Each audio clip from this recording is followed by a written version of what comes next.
Alright. Yes. The letter of the day coming to In the Meantime Radio Show at gmail.com. Right now is coming from Samuel Whitaker. Yeah, Samuel I say I know. Curly Locks the voice box. This program In the Meantime changed my life and how I view things. Before you, I never saw certain things, certain way, in depth. My condolences for the loss of your son, Zion. I feel like I know him personally because of you and the wonderful work that he is inspiring you to do.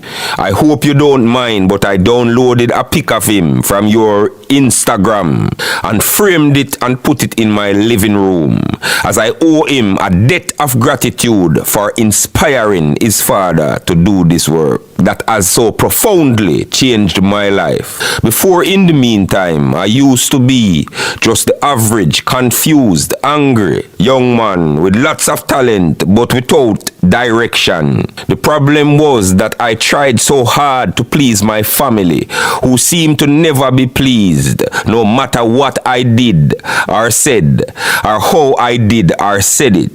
Every time that I said I was going to do something, they had something negative to say, and when I proved them wrong, things got worse.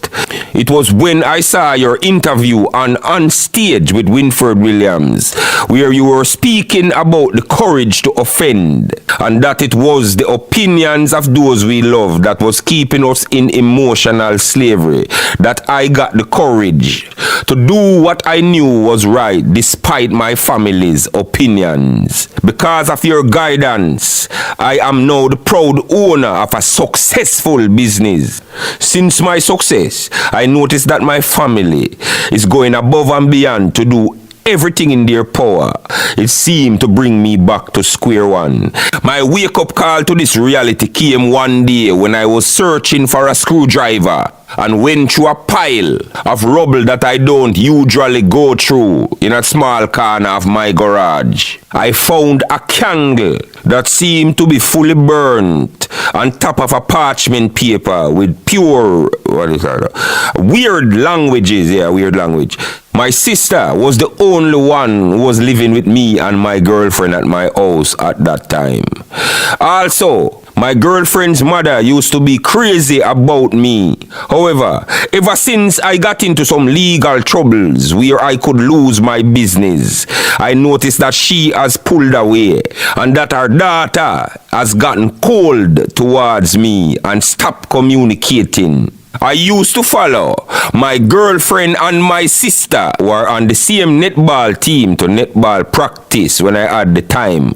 One day while at netball practice, this stranger came up to me and told me that he knew I was a good youth and that the things that my woman was doing was not right. And when I inquired, he further told me that he was a police officer and that my sister set up my woman and his colleague who sent him or pick up my girlfriend and my sister whenever I was not there.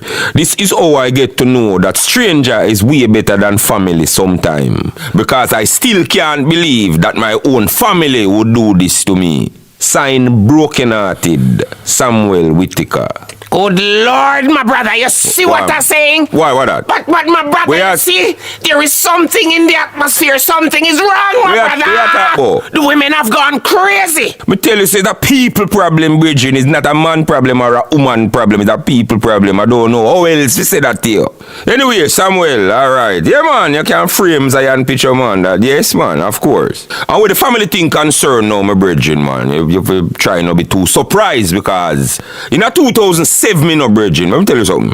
In a 2007, when Zion drop out and the rest of the picture coming out the picture for me, when me start say the whole entire picture and not just one little piece, and start to say you have to look past these labels and start see people, start see the human. Bridging, when we start see these things in an objective reality and I express them, man, all these family breaks, man, I say, fuck that. But me hold my own rasta and just develop the courage to offend them and not even business with them opinion and them things because them don't really have a steady opinion like me always say. Because you will say something to them now, and them fight against it and with all of them heart and them might and this thing I will suggest to them come work out in a long run and them just fit in and not even want to remember that. And the reason why you want to remind them of that is not because you want to bring them down like how them feel, It's because you want them accept them mistakes so them can learn from it and grow. But them think otherwise because them egocentric and childish. And I want to make you know, say them don't hate you, Samuel. The problem is that you're a constant reminder of something that they are supposed to be. Your life is a judge of for them own. So them use them so-called opinions and offense about everything to keep you right with them there. A drown with them in a misery. Them not hate your brethren, them love you. That's why you see them ball at your funeral. The love is real, me I tell you. But the fear and insecurity will govern every aspect of them life is even realer. So forgive them, my brethren. I them can't find a way out of them egocentric mind. So how come you're saying what? Hold on that these people have no opinion? I don't necessarily agree or necessarily understand that. Alright, my brother. You have no say. Because when you're spiritually mature, 3/4 who you encounter, family and otherwise, are going to be spiritually immature, adult, children. And what me always say, everything are the same on every level. So whether it's an infant child or an adult child, the reality of how you deal with them is the same. Hold on, Virgin. The reality of how you deal with them is the same. Because one now, you're going to make a 2-year-old tell you what to do. And you is an adult, spiritual or otherwise. You can't use adult logic for coerce complicity. In other words, get a 2-year-old to do what you want them to do. Because them not the way you they maturity wise. So you have to do what you know say is good for them, even against them will. Because when them small, sometimes them not even want them medicine and are dead, them are go dead if them not take it. So you, the adult, have to make sure that them get that. So stop think about where picnic think about you on any level at all. You have to just raise them right. Because them don't know what them want and you as the mature one know.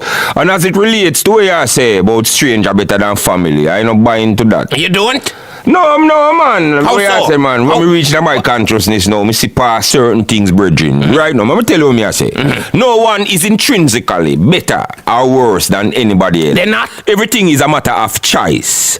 The stranger will always appear to be better than your family because them don't know you. The dysfunction we often encounter with family is simply because them so familiar with every aspect of your life, especially close family.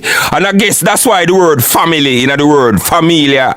Because those closest to you, them get to see you struggle. Them often get to see themselves doubt you. And also get to see you prove them wrong on various occasions. When it comes to the stranger now, the stranger don't know your story. And therefore is not intimidated by it. Yeah, man, that's why when you move out to your place and buy a big house somewhere else and when you look to see the neighbors come over with dog in hand and half of your pudding, I don't call them like you, because them don't know you.